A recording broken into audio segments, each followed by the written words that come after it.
ওনাকে বিদায় দেওয়ার জন্য।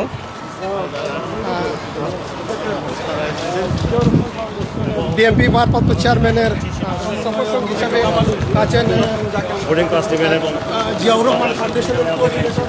দীর্ঘ 17 বছর যেই দিনটির জন্য আমরা অপেক্ষায় ছিলাম, সারা বাংলাদেশ অপেক্ষায় ছিল, বাংলাদেশের জনগণ অপেক্ষায় ছিল, সেই দিনটি আজ। সেটি একটি ঐতিহাসিক দিন।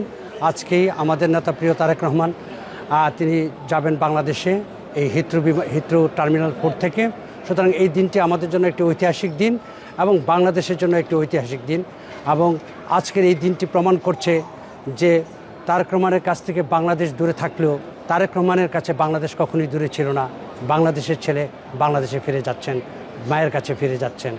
এটি হচ্ছে অনেক একটা আনন্দের বিষয়। দেশবাসী সহ ওয়ার্ল্ডের বাংলা ভাষাভাষী যারা আছেন সবার প্রতি আকুল আবেদন, আপনারা মন থেকে দোয়া করবেন আমাদের বিএনপির ভারপ্রাপ্ত চেয়ারম্যান জনাব তারেক রহমান সাহেবকে নিয়ে আমরা অল্প কিছুক্ষণের মধ্যেই আমরা এখান থেকে ফ্লাই করব।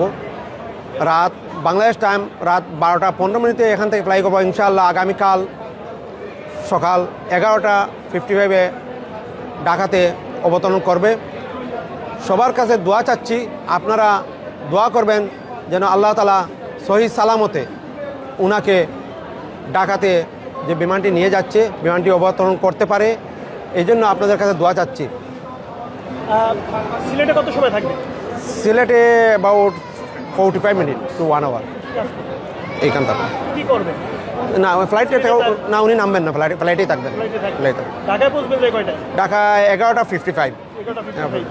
আপনারা সফরসঙ্গী তো সফর সঙ্গে ওনার ফ্যামিলির মেম্বাররা আছেন, আর তার সাথে সাথে যে যুক্তরাজ্যের বিএনপি নেতাকর্মীরাও আছেন এবং ফ্লাইটে যারা আছেন সবাই হচ্ছে ওনার সফর সঙ্গী। নর্মালভাবে যাইতেছেন? নর্মাল, উনি কোনো ভিআইপি কোনো কিছু নাই, দেখতেছেন না ওনার লাগেজগুলো নর্মালভাবে যাচ্ছে, সব কিছু নর্মাল। উনি বাসার থেকে বাইরে হয়েছেন, নর্মাল যেভাবে গাড়ি চালিয়ে আসেন এইরকমই আসতেছেন উনি।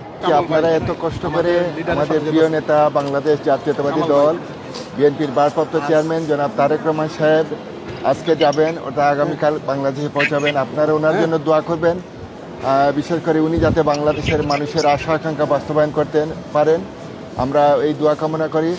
আজকে সত্যিকার এটা ঐতিহাসিক দিন, যেহেতু আমাদের প্রিয় নেতা দীর্ঘ 17 বছর এই দেশে ছিলেন। আপনারা জানেন উনি কেন ছিলেন? উনি ছিলেন বিগত সরকারের নির্যাতন নিপীড়নের কারণে।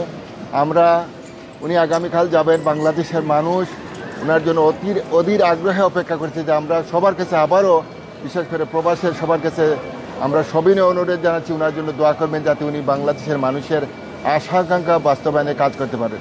আপনাদের সবাইকে ধন্যবাদ।